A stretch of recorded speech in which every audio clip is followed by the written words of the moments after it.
सोचिए जरा, एक दरवाजा खुलता है और सामने जो मंजर है उसे देखकर एक पूरे परिवार की दुनिया ही उजड़ जाती है।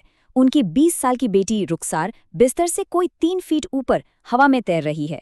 किसी अनदेखी शक्ति ने उसे जकड़ रखा है। और देखिए, ये कोई मनगढ़ंत कहानी नहीं है, ये प्रिंस सिंह चैनल पर बताई गई एक सच्ची घटना है। एक ऐसी हकीकत जो सच में रूह कंपा देती है।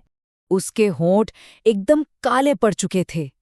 आंखों में पुतलियां थीं ही नहीं, जैसे गायब हो गई हों। और और उसके गले से जो आवाज आ रही थी वो उसकी थी ही नहीं। एक भारी मर्दाना आवाज में वो चीख रही थी। बस यही वो पल था जब उस घर में खौफ ने हमेशा हमेशा के लिए अपना डेरा जमा लिया था। तो सवाल ये उठता है कि एक हंसती खेलती 20 साल की लड़की आखिर इस भयानक हालत तक पहुंची कैसे। इसकी वजह कोई बीमारी तो बिल्कुल नहीं थी, नहीं। इसकी जड़ में थी एक बहुत छोटी सी भूल, एक ऐसा जवाब जो उसे कभी कभी नहीं देना चाहिए था। तो चलिए इस कहानी को बिल्कुल शुरुआत से समझते हैं और जानते हैं कि आखिर उस रात हुआ क्या था। तो हुआ ये कि सब कुछ शुरू हुआ एक बिल्कुल आम सी शाम से, जब रुखसार अपनी कजिन आशू और कुछ दोस्तों के साथ पास के ही एक मेले में घूमने गई थी। वो शाम मौज मस्ती के लिए थी, लेकिन भला किसे अंदाजा था कि घर लौटते वक्त की गई एक छोटी सी गलती एक शैतान को उसकी जिंदगी में आने का खुला न्योता दे देगी। ऐसा बताया जाता है कि उस रात रुखसार का पहनावा, वो सुर्ख लाल रंग, तेज परफ्यूम और कमर तक लहराते खुले बाल, अक्सर ऐसी शक्तियों के लिए खुला बुलावा माने जाते हैं। वो तो बस खूबसूरत दिखना चाहती थी, लेकिन शायद अनजाने में ही उसने किसी और का ध्यान अपनी तरफ खींच लिया था। रात के करीब 10:15 बज रहे थे। घर लौटते वक्त रास्ते में एक पुराना वीरान सा घर पड़ता था और अचानक वहीं से किसी ने रुखसार का नाम पुकारा। दोस्तों को तो कुछ सुनाई नहीं दिया, पर रुखसार ने साफ साफ सुना था। उसने पलटकर पूछ लिया, कौन है? और बस कहते हैं यही उसकी सबसे बड़ी गलती थी। इसके तुरंत बाद ही वो अजीब तरह से भूतों और जिन्नों के बारे में बातें करने लगी और घर पहुंचने से बस चंद कदम पहले उसने महसूस किया कि एक काली सी परछाई उसके जिस्म के आर पार निकल गई और वो वहीं बेहोश होकर गिर पड़ी। उस रात रुखसार घर तो लौट आई, पर वो अकेली नहीं थी। उसके साथ एक अनचाहा साया भी उस घर में दाखिल हो चुका था। और अब रुखसार में धीरे धीरे ऐसे बदलाव आने लगे थे जो बहुत ही ज्यादा डरावने थे। जो लड़की कल तक घर की रौनक हुआ करती थी, हर वक्त हंसती बोलती थी, वो अब एकदम गुमसुम और खामोश रहने लगी। उसने खुद को एक कमरे में जैसे कैद ही कर लिया था। घर वालों को लगा कि शायद दोस्तों से कोई झगड़ा हुआ होगा, पर वो इस बात से पूरी तरह अनजान थे कि उनकी बेटी के अंदर एक अंधेरा अपनी जड़ें जमा रहा था। असली खौफ ने दस्तक दी एक रात को, जब घर में सब सो रहे थे। आशू के कानों में रुखसार के बंद कमरे से कुछ धीमी धीमी आवाजें आईं। 2 आवाजें थीं, एक रुखसार की जो डर से कांप रही थी, और दूसरी एक गहरी, भारी, मर्दाना आवाज। इससे पहले कि आशू कुछ समझ पाती, रुखसार की एक दिल दहला देने वाली चीख ने पूरे घर को नींद से जगा दिया।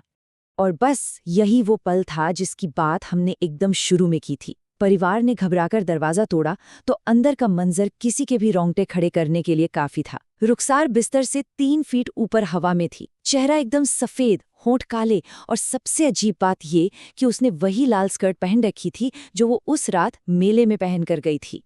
अब तक जो सिर्फ एक खौफ था, वो अब एक जानलेवा हिंसा में बदल रहा था। उस अनदेखी शक्ति ने अपना असली शैतानी रूप दिखाना शुरू कर दिया था और उस घर में शुरू हो गया था मौत का असली तांडव। जब उसके भाई और पिता ने हिम्मत करके उसे नीचे उतारने की कोशिश की, तो रुखसार ने अपने भाई को एक ऐसी जोरदार लात मारी कि वो हवा में उड़ता हुआ सीधा कमरे के बाहर जाकर गिरा। कोई यकीन ही नहीं कर पा रहा था कि एक 20 साल की दुबली पतली लड़की में इतनी शैतानी ताकत आ सकती है। उस शक्ति को काबू करने के लिए परिवार ने उसे मोटी मोटी रस्सियों से बांध दिया। पर उस ताकत के आगे ये रस्सियां क्या थीं?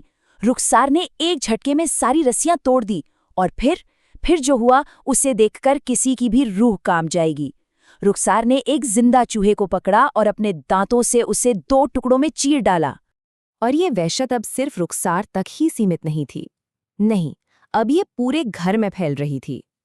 घर की दीवारों पर अचानक खून जैसे लाल पंजों के निशान उभरने लगे और पलक झपक से ही लिविंग रूम में रखा सोफा अपने आप धूं-धूं करके जलने लगा।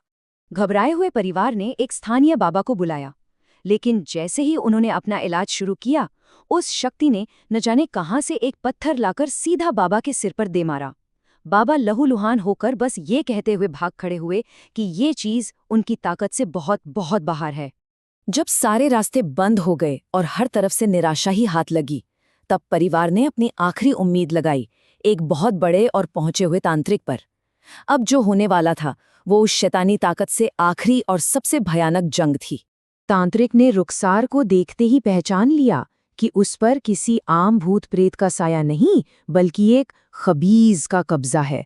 अब खबीज आप समझिए, जिन्नों की दुनिया में सबसे खतरनाक, सबसे शैतानी ताकतों में से एक माना जाता है, जो जवान लड़कियों के जिस्म पर कब्जा करके उन्हें अंदर ही अंदर खाकर अपनी ताकत बढ़ाता है।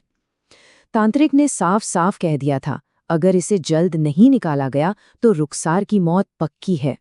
तांत्रिक ने एक मौलवी साहब को भी बुलाया और फिर दोनों ने मिलकर उस खबीज से आखिरी लड़ाई शुरू की। घर को हर तरफ से बंद कर दिया गया। जैसे ही वैदिक मंत्रों और कुरान की आयतों की आवाज एक साथ गूंजी, पूरा घर भूकंप की तरह हिलने लगा। रुखसार के अंदर से वो खबीज चीखा, मैं किसी को नहीं छोड़ूंगा, सबको मार दूंगा। चीजें हवा में उड़ने लगी और दर्द से तड़पती रुखसार खुद को ही नोचने और काटने लगी। और फिर एक आखिरी आसमान चीर देने वाली चीख के साथ वो शांत होकर बेहोश हो गई। लेकिन उस भयानक लड़ाई के बीच एक और डरावनी बात हुई। जब आशु की माँ रुखसार की माँ को दिलासा दे रही थीं, तब रुखसार के अंदर से उस खबीस ने उन्हें घूर कर देखा और अपनी शैतानी आवाज में धीरे से फुसफुसाया, अगला नंबर तुम्हारी बेटी का है। ये धमकी सुनकर आशु की माँ की रूह तक कांप गई। वो शैतान सिर्फ ताकतवर ही नहीं, बहुत शातिर भी था। उस रात उस खबीस को तो भगा दिया गया, लेकिन वो शैतान जाते जाते रुखसार की रूह पर कुछ ऐसे जख्म छोड़ गया जो शायद ही कभी भर पाएंगे। हाँ, वक्त के साथ रुखसार के जिस्मानी जख्म तो भर गए, लेकिन उसका दिमाग, उसका मन उस खौफ से कभी भी पूरी तरह आज़ाद नहीं हो पाया। वो उस घटना के बाद कभी भी पहले जैसी नॉर्मल नहीं हो सकी। आज भी वो अक्सर एक कोने में गुमसुम बैठी रहती है या कभी-कभी अचानक डरकर चीख पड़ती है। तो आखिर में ये एक सवाल हमारे सामने खड़ा होता है कि असली वजह क्या थी? क्या सच में रुखसार का सजना संवरना उस शैतान को खींच लाया, या फिर अंधेरे में किसी अनजान आवाज को पलटकर जवाब देना ही उसकी सबसे बड़ी और आखिरी गलती साबित हुई? ये कहानी हमें इसी एक सवाल के साथ छोड़ जाती है।